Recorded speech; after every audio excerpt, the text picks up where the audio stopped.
What a pleasure for African Ascent International to bring in one case for the third or fourth time, namely Professor Alan LeVines, a noted composer about whom I have read considerably to discover that he's an internationally recognized composer.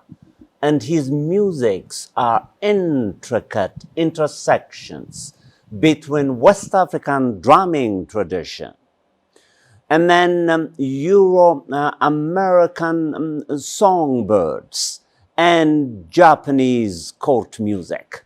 It must be, analytically speaking, extremely difficult to harmonize these three distinct genres that embody geographical orientations of the human condition as embodied in different sections of the world.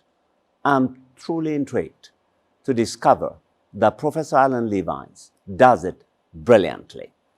Right next to my left, and this is a sign of a tradition that is being established this afternoon, which I hope will be continued in the future, so that Professor Mark Simos could become a second pillar of African Ascent International, along with Terry Carrington, Prince Charles Alexander, who are these top brasses that African Ascent has been benefiting from their generous presences. I learned while I was researching on Professor Simons, for example, that he's not only a professor of professors, quite participatory, democratic in his inclinations, willing and curious about asking students, not with the intention of embarrassing them, because quite naturally they know less than he does, but to give them a space, a forum, an environment in which they could flourish and become musicians, not only because they know what music is abstractly, but they become musicians by doing it. He is a renowned composer, and some of the questions that I'm going to generously share with him will have to be about his teaching techniques, because what I learned is that his songs, which are intricately developed and interwoven, have been played globally. Students herald his name. They praise him. They thank him for making them musicians by allowing them to do music.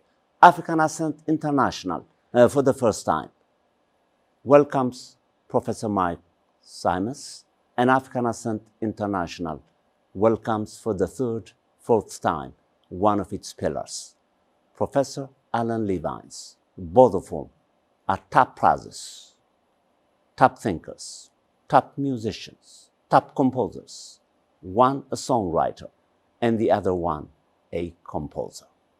Welcome to African Ascent International. Thank you so much. Thank you so much. Thank you. Alan, I see what you mean about his introductions. I was looking around saying, who's he talking about again?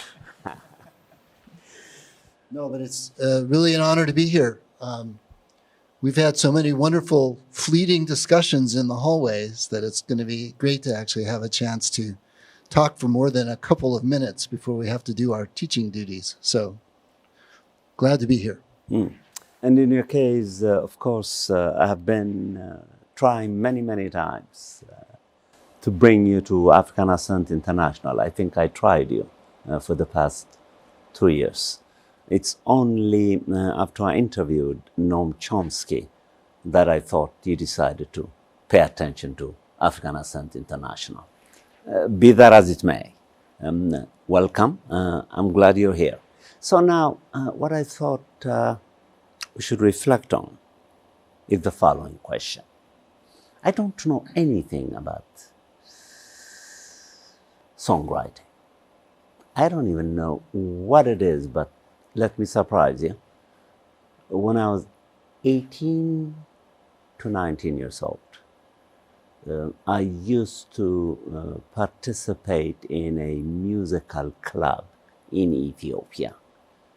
And my teachers, unless they were misleading me, were encouraging me to become a singer. I did not take them seriously because I've always noticed that my voice is too soft. It is still soft. And I did not think that it would carry the projections that a singer requires in order to be a presence at any stage. Be that as it may, beyond that, I know nothing about songwriting. What do songwriters do?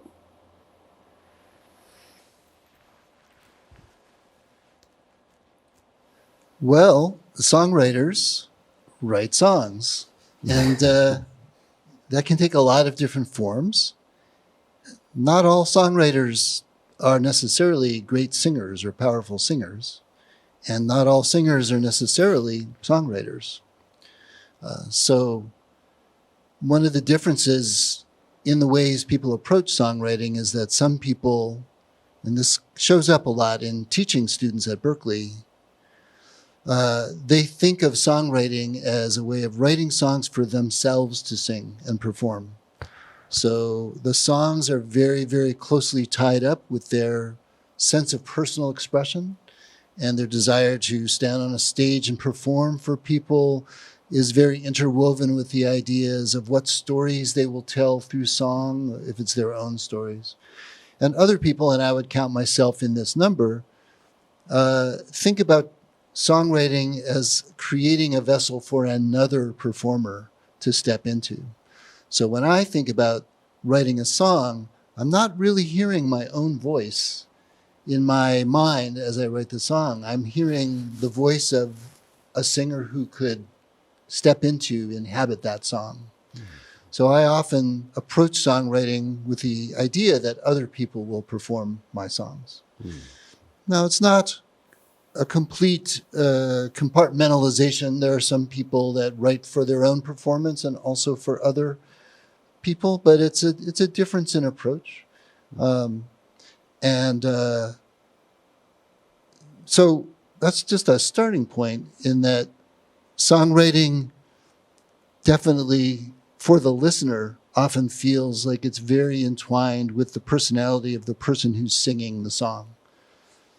But songwriters sometimes stand behind that performer and kind of are having their work interpreted by that singer. Now, for a composer, I think that relationship is probably much more common, that the composer is writing for performers who are not the composer themselves. But with songwriting, it can really go kind of in both directions. Mm-hmm. I appreciate the invitation. You might want to respond to the invitation. He did it so well. Sure.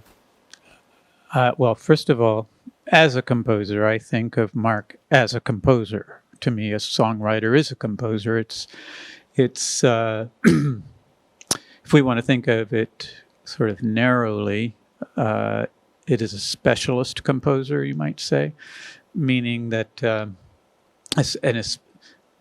it all depends on the context of what we're talking about for a songwriter.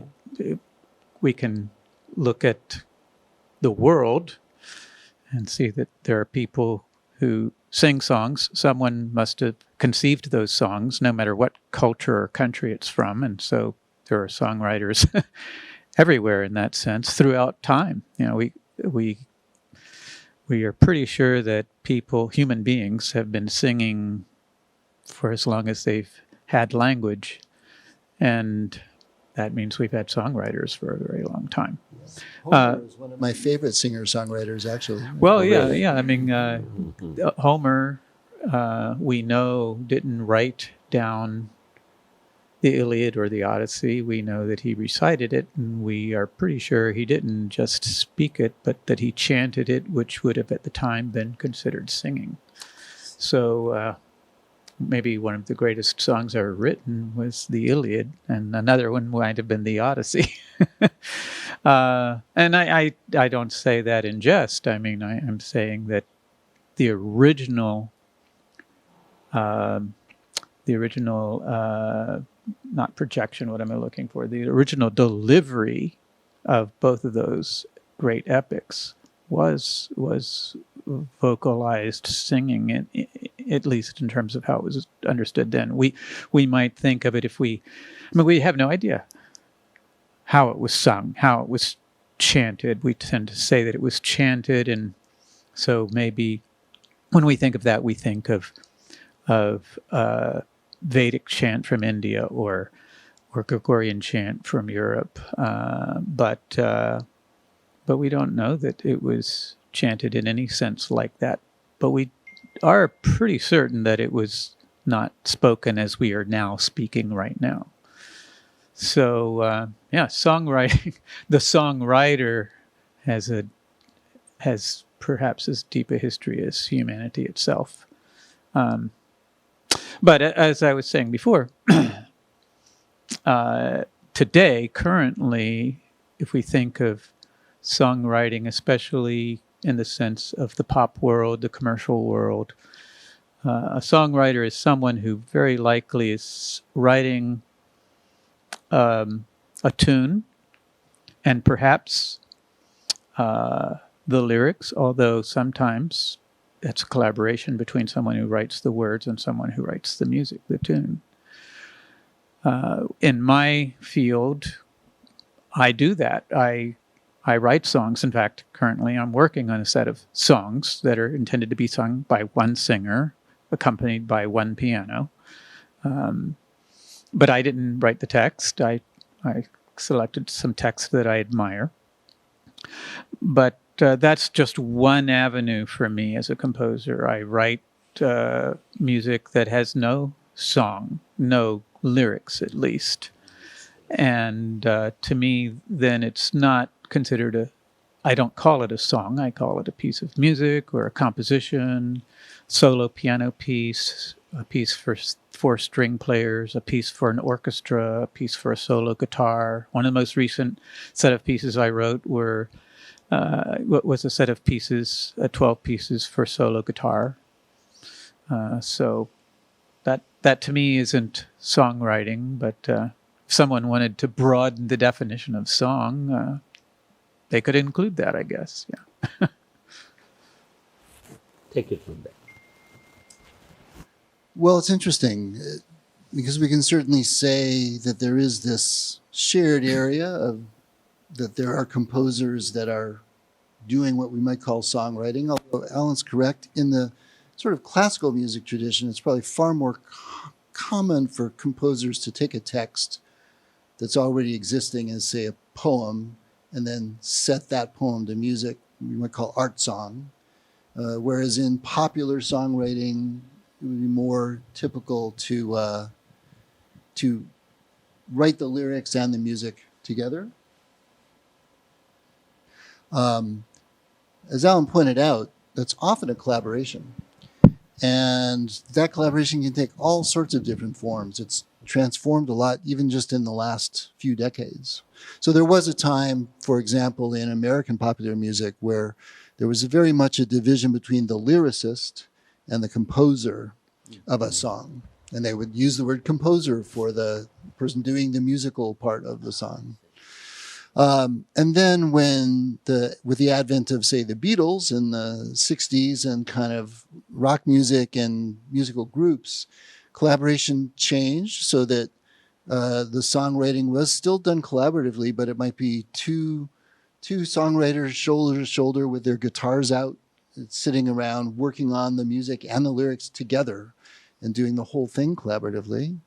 And now the split is different yet again, where you have producers who are creating very fully realized tracks, as they're called, with the chords, the instrumentation, something that sounds very full.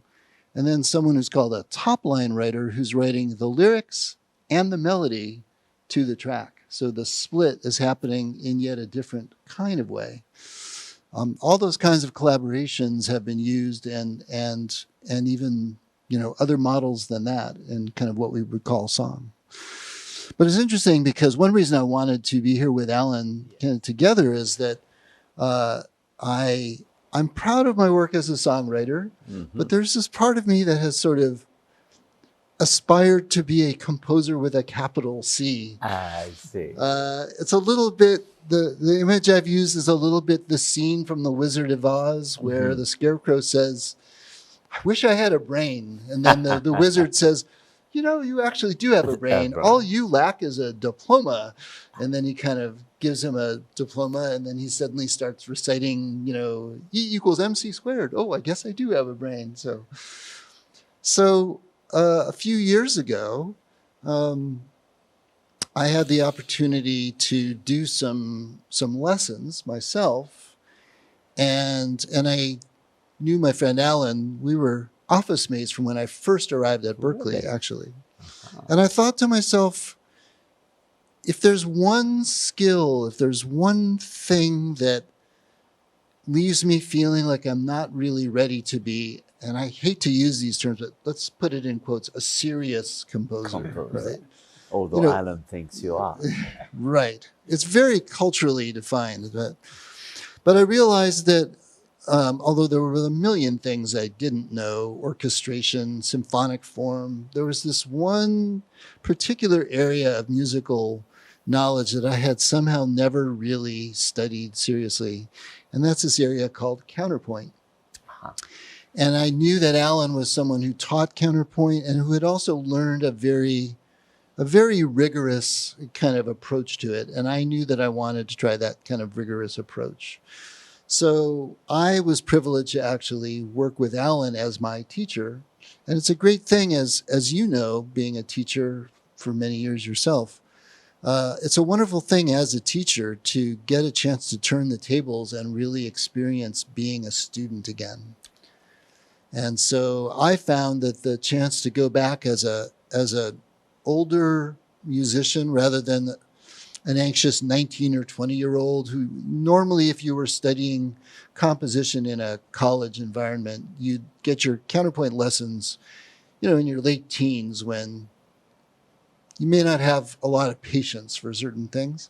But going back to it, it was a real delight to actually get a chance to study counterpoint and really find my way into that art form.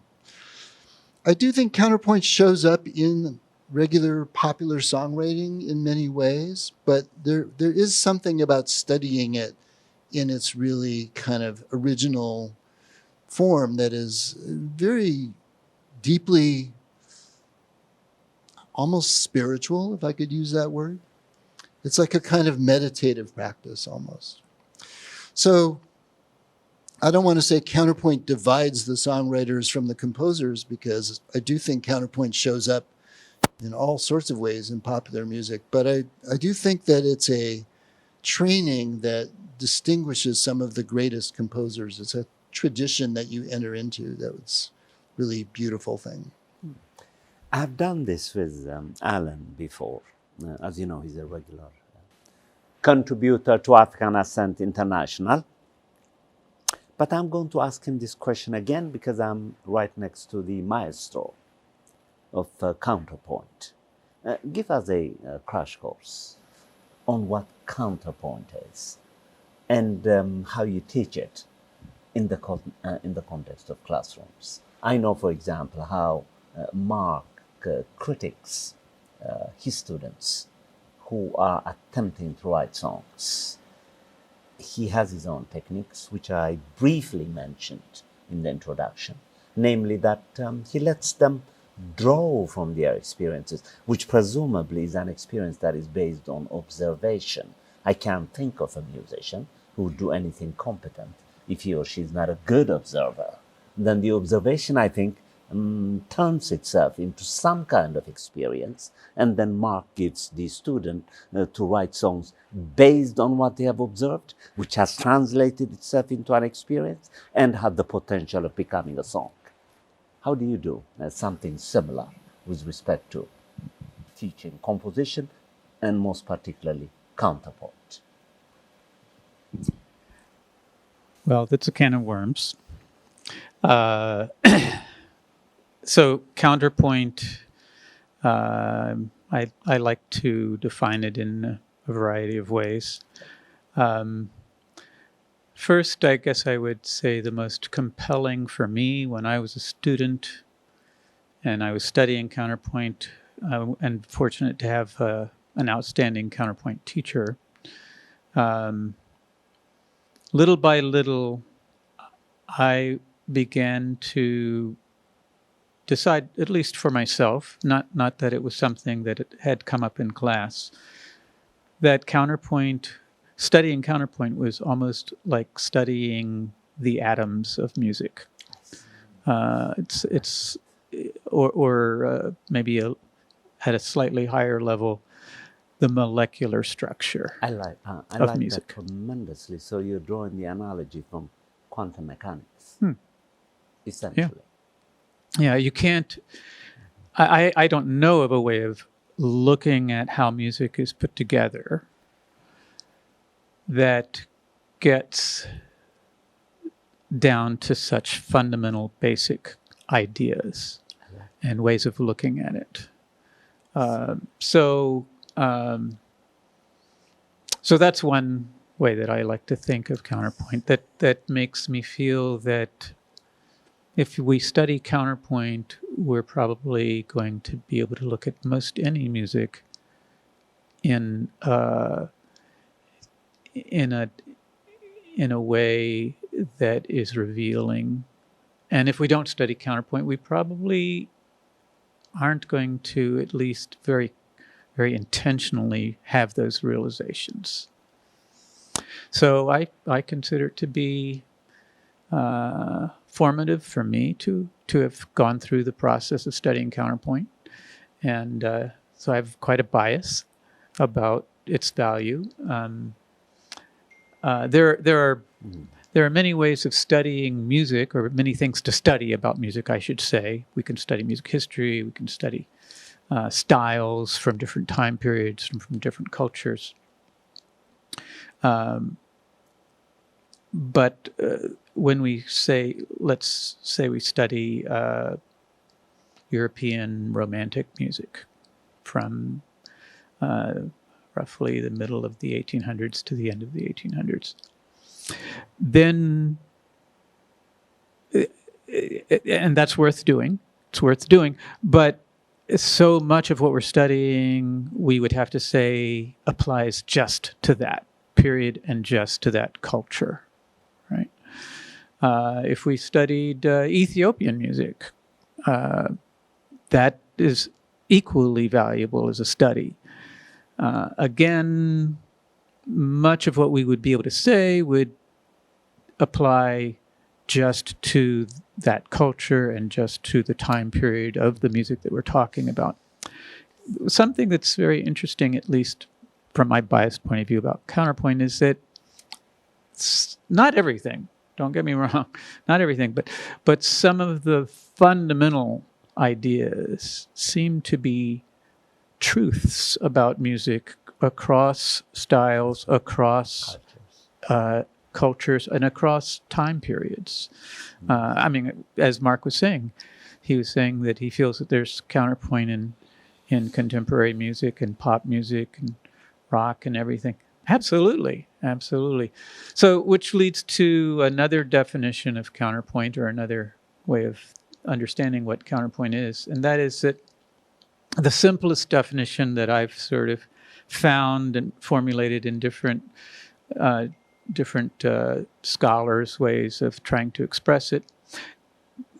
It's not complete, but it's surprising how close it is to complete. To say that counterpoint is combined melodies. And that sounds simple, but if we dig into what we're saying when we say that, so if it's combined melodies, then that means that melody is important, first of all. It's in fact, there isn't anything in counterpoint that isn't melody. If we say that counterpoint is combined melodies, then 100% of what's going on is melody. So then we need to understand melody. Incredible. And so before, in the study of counterpoint that Mark and I did together, and when I did it when I was a student, You study melody, you study melodic design, you figure out what makes melodies tick, what makes them work.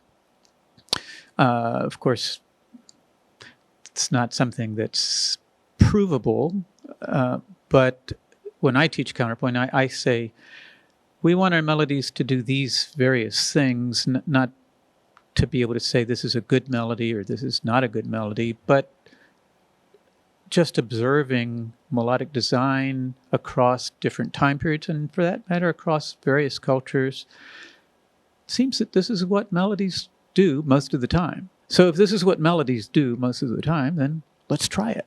Let's try it out and see if we can do what most melodies do. Now, if you get very good at that imitation, and you want to branch off from it, be my guest. But first, let's get good at these basic melodic design ideas, right? So then, if counterpoint is combined melodies, and at the most simple level, that would be two. If we have two melodies going simultaneously, we have melody. I mean, we have counterpoint at its most basic level. Now you might say, well, in a pop song, there's just one melody. But that's because our focus is on the person who's singing, perhaps the tune, what we would call the tune. The lyrics are being sung to a particular melody or on top of a particular melody. But if we listen more carefully, we might notice that there's a bass guitar that's doing something that is actually quite melodic. Now, sometimes, speaking of the difference between what might be considered good counterpoint and bad counterpoint, perhaps the bass melody is not a well-designed melody in the counterpoint sense. But it's surprising, actually, how often the bass melody in just pick 20 random pop songs from the 1920s to the 2020s. It's surprising how often that bass melody is not only a reasonably well-designed melody, but maybe even more interesting than the melody that's being sung by the lyricist, lyric singer. Let me rudely interrupt. Told you it was a can of worms. Yes. No, it was remarkable. Let me ask the following question then. Let me phrase this as carefully as I can. Would I be correct then to assume that your interest in West African drumming traditions is also, in a roundabout way, a search for what you call melodic designs? I can understand how your yearning for unraveling the structure of melodies led you to Japanese court music, and clearly, of course, to the songwriting tradition in the European Anglo-Saxon tradition. But you blew my mind when I also noticed that you're interested in drumming.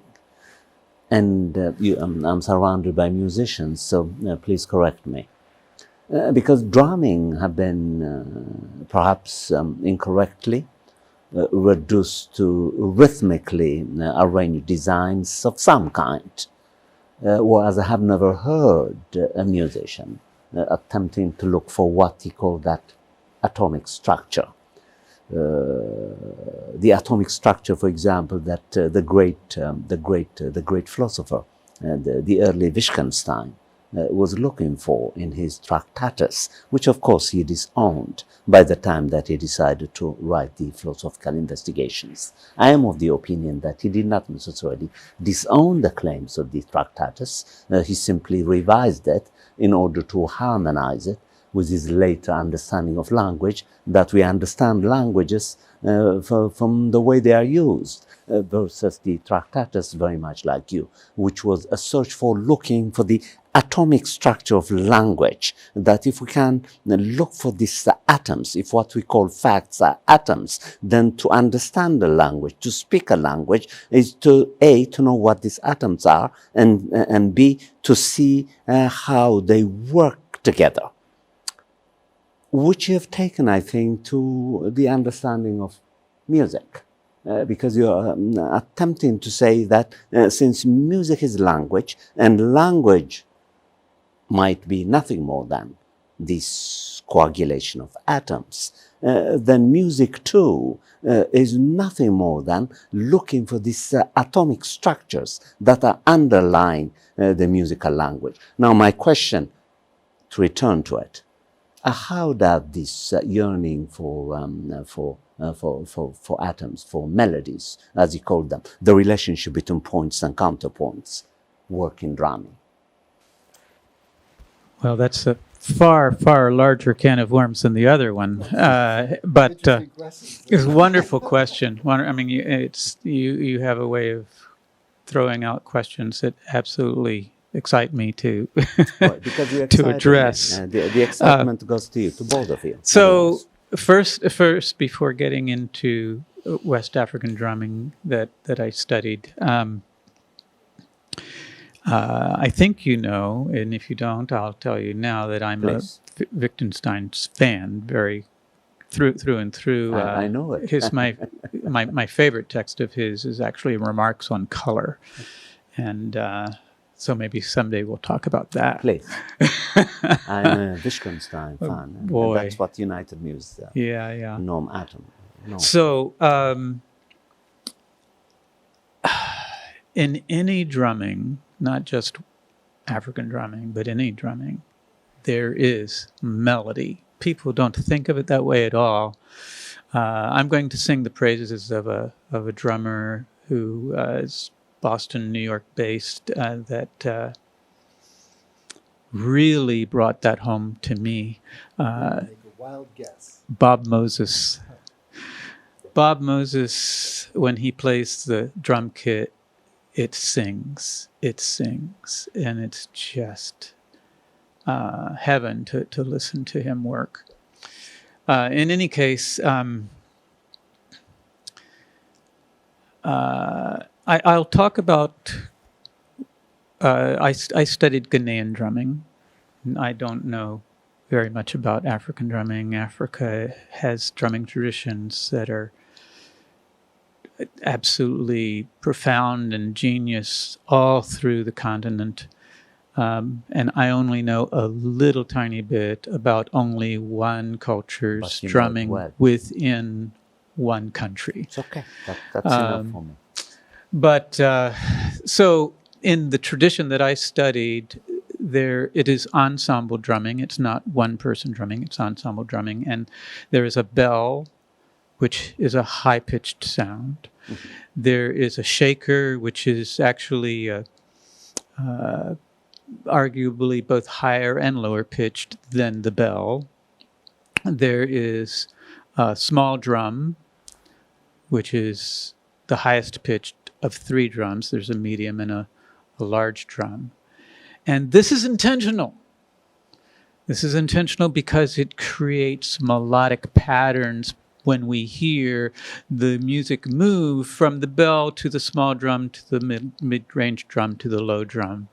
Often included, depending on the tradition, depending on the repertoire, is a lead drum or a master drum, which will have even lower sounds than the lower drum, but also capable of higher sounds because the master drummer is able to get different tones on just that one drum, as well as striking the side of the drum, which gives higher pitches as well.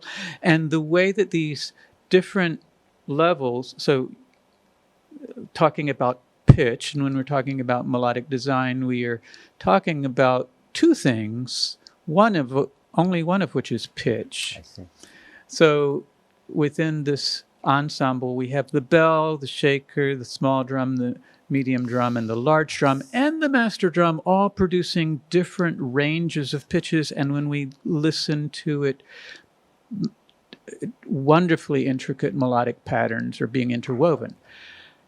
But your question, the most exciting part of your question to me, is not about pitch. Just practically speaking, if music had only pitch, it wouldn't go anywhere. It wouldn't move anywhere. We need another dimension. We need the temporal dimension to create music of any kind, melody or otherwise. We need rhythm. We need time. Music is an art that exists in time. Without time, without the dimension of time, music isn't possible. And rhythm is the driver of time in music. And so, what to me is extraordinary about my study of Ghanaian drumming is the extremely sophisticated rhythmic counterpoint. We don't have to have pitches to have counterpoint. If I could enlist Mark to demonstrate with me, I don't know how much we want to tap on these mics, but in order for the audience to hear. Please. Yes. So Mark, wonderful you just clap something simple.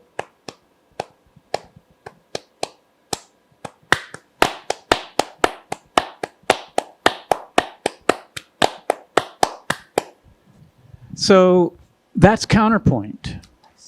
Now, his idea by itself is not counterpoint. It's a musical idea. My idea by itself is also not counterpoint. It's a musical idea. But combining two different ideas is counterpoint. As long as your experience of it, and here I bring in your earlier question about experience, because it really ties into this. Experiencing it as counterpoint, I think, means that as a listener, it's possible for your attention to be drawn first to one of the, let's call it voices, even if it's not a melodic voice, and then to the other. And so your attention and the shifts in your attention are actually become part of the musical experience. And if you were to somehow be able to fuse these things so that you conceived it as simply one texture, you might have understood it on an intellectual level. You might even be able to perform it competently, both patterns being realized, but you wouldn't necessarily be experiencing it in a contrapuntal way. So I think that buried in this notion of what counterpoint is as a musical phenomenon, as an experience, human attention is actually part of that. You can't pull that dimension out of it. And I think when Alan's talking about the incredible rhythmic richness of many, many different African traditions, they have the ability to hear multiple rhythmic voices that is every much the equal of the melodic counterpoint of medieval or Renaissance music, where people were able to conceive of and hear many, many different melodic voices moving together.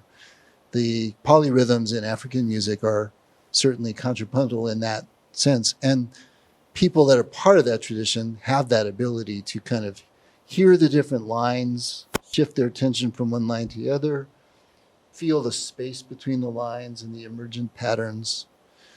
That's what makes me feel like counterpoint is a very deep training of the senses and a training of the attention. And I definitely agree with Alan that you can take that idea of counterpoint that he expressed in terms of combined melodies, and you can kind of put melodies in quotes and say that many different sensuous sensory phenomena could take on a melodic aspect if we're experiencing it as a stream in time that's kind of holding our attention and has some kind of a modulation to it so that we get a sense of a shape or a contour or a story. So many things can have a melodic aspect in that way. In fact, I love your saying stream in time. So my definition of melody is very broad, and but I think one way of sharing that broad definition of melody that is both concerned with pitch and rhythm is something that people who are listening may say, okay, yeah, I guess that is melody, and that is a stream. If we are walking in the woods and we come upon a stream flowing down over rocks and it's making noise, we hear changes in pitch, and they, if we pay attention, can be quite intriguing, can capture our attention. But we're also hearing those changes in pitch happen in time because of quite complex rhythmic interrelationships of the pitches that we're hearing in the stream. Now, we might not think of it as pitches and rhythms. We might just think of it as a wonderful, bubbly little sound, but it is pitches and it is rhythm and quite complex. What? But I don't, Mike, I may be misunderstanding Mark. Correct me if I'm wrong. We only have 10 minutes left, and the interview has hardly begun. How sad. Which means that you have to come back so that we can do part 2. No, literally. I haven't even asked my questions This is yet. the first pitch in a Yes, melody. in we a are starting to melody, write. yes. Because Mark, I think, was separating rhythm from melody up to a degree, whereas Alan, I think, is contending that melody itself is rhythmical and rhythm itself It's melodic. is melodic. Yes, Am I right? I'm trying to listen carefully. Yeah, I think, now we're getting philosophical, but I think it is absolutely true that rhythm is melodic and pitch is rhythmic. It's all wrapped up into they cannot easily be separated. Again, in my classes at the very, very beginning, I teach 2 things about pitch and rhythm, because those 2 things are the fundamental ingredients in music and in counterpoint. And what I teach is that at the simplest level, the easiest way to create counterpoint rhythmically is to have one voice, and I prefer Mark's word voice. You could say part or instrument, but have one voice have fast rhythms and the other one have slow rhythms.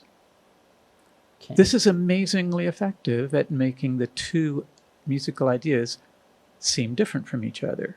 And then with pitch, higher and lower pitches, have one voice move from a lower pitch to a higher pitch, while the other voice moves from a higher pitch to a lower pitch.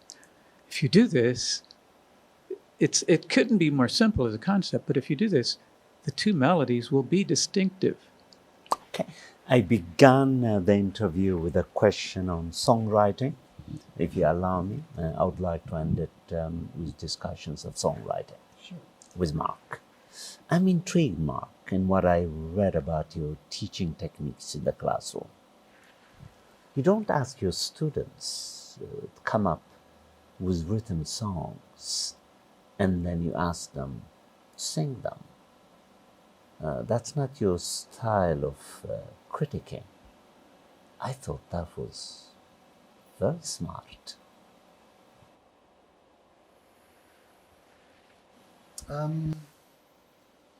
You have to Okay. bring that past me again. So, Yeah. you said what your impression was that I don't do.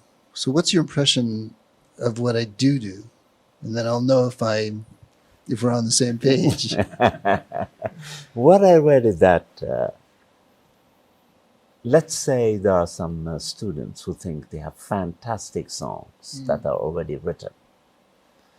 When they take classes with you, you don't ask them, well, sing that for me. Instead, it appears as if you ask them, to sing in the classroom as if they're doing it for the first time?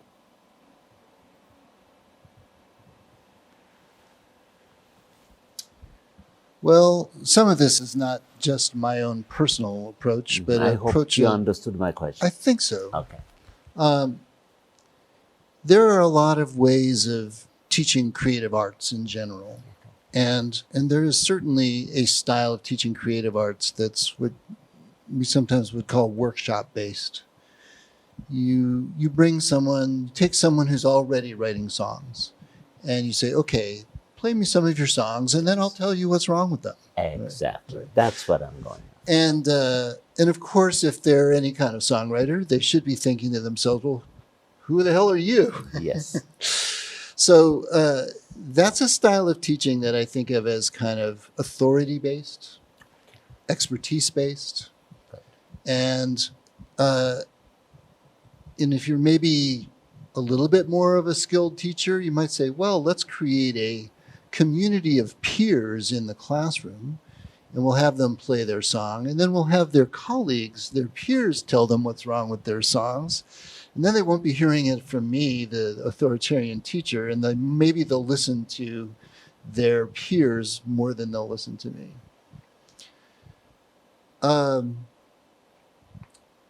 That way also has its problems, because whether it's the teacher giving the critique or the other students imitating what they've seen teachers do and giving their critique, that tends to be a critique that's based on this idea that there's a certain sound, a certain style that's good songwriting versus not good songwriting. And our job is to train you in that direction. Which you don't do.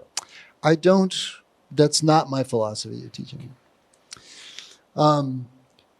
What I try to do is, first of all, often I do ask people to create new songs or new parts of songs. And I'm not afraid to ask them to do something that's different from their ordinary process. So Alan mentioned, for example, in teaching melody, we could observe that lots and lots of melodies follow certain kinds of patterns. And if lots and lots of melodies do that, it might be interesting to try to do that and see if I can do it. Now, a certain student might go, well, just because all melodies for the last 5,000 years have done that, why does that mean I need to do it? And a good teacher will say, you don't need to do it. Like, you can do whatever you want. But it might be harder to do that thing than you think it is. And wouldn't it be interesting to find out if you decide to try to do it, if you actually can do it? Because it might turn out that to write a really good melody that's just, it's harder than you think. And they'll try to do it, and they'll kind of use their beautiful vocal prowess because they've been told they're great singers since they were 12 years old. And you go, that was a beautiful vocal performance, but what about the melody?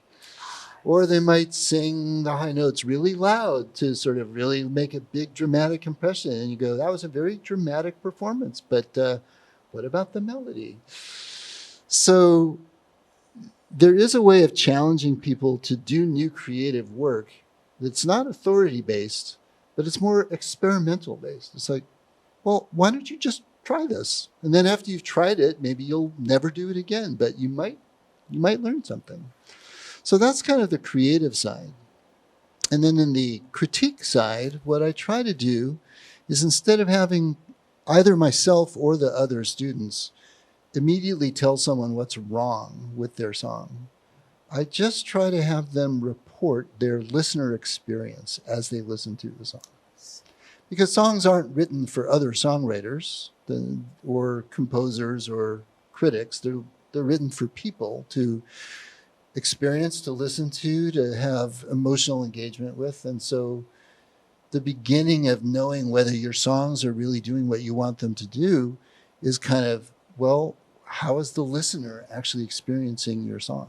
And it turns out that's a really hard thing. It is. Now, and suppose that a cantankerous student, because there are some cantankerous students that still,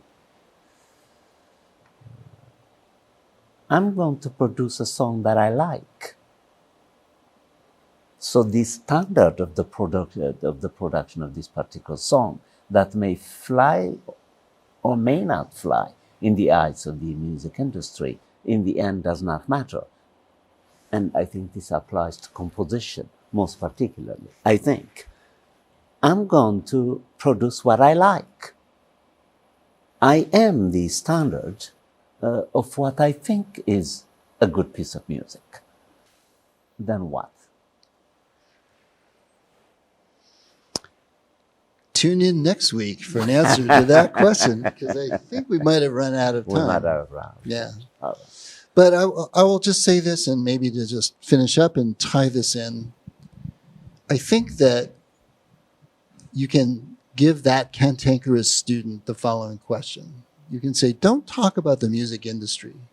Don't talk about that you need to write in this style to be successful. Let's just think about, but if you want to sing your song for someone else, you should care about how the listener is experiencing that song. And the single most important experience for that songwriter to have is to discover that someone else's experience of their song is not the same thing as their experience of the song. Absolutely. And I think that's true in composing as well. Absolutely. I think I've just written the most amazing melody. And you can either say, well, you've broken this rule or this rule or this rule, or you can say, well, listen again. And that's why I think that the teaching tradition in counterpoint is such a beautiful thing, because it, at its best, I think it's not an authority-based way of teaching. Although I think it gets mistaken for that. I think people from the outside tend to think that counterpoint is just teaching someone to write in a particularly old, rigid style. And then they say, well, I don't want to write Baroque music. Why do I need to know counterpoint? But if what Alan is saying is true, that's kind of like saying, I don't want to write in that particular style, so why should I care about the atoms and molecules of music? Well, this has been a tantalizing, and I choose my words carefully, and substantive interview that I have done on a musical theme. And speaking of listeners, I promise you, my listeners, if these two hard-hitting composers are available, to continue an interview that hardly began. If you notice, these two composers are so versatile, so fluent, that all that I had to do is ask a single question, which took them about an hour to develop. And may I say this, it is not completely developed yet. I intend to bring them back and do part 2 and continue exactly where we stopped. Namely, you do not produce anything because you like it, although you could produce something because you like it. Much more importantly, perhaps you should consider producing something that a listener might like, provided that the craft and the quality of the presentation contains the highest aesthetic standards that are going to entice and encourage the listener to stay tuned in. This has been your host, Teodros Kiros, for African Ascent International.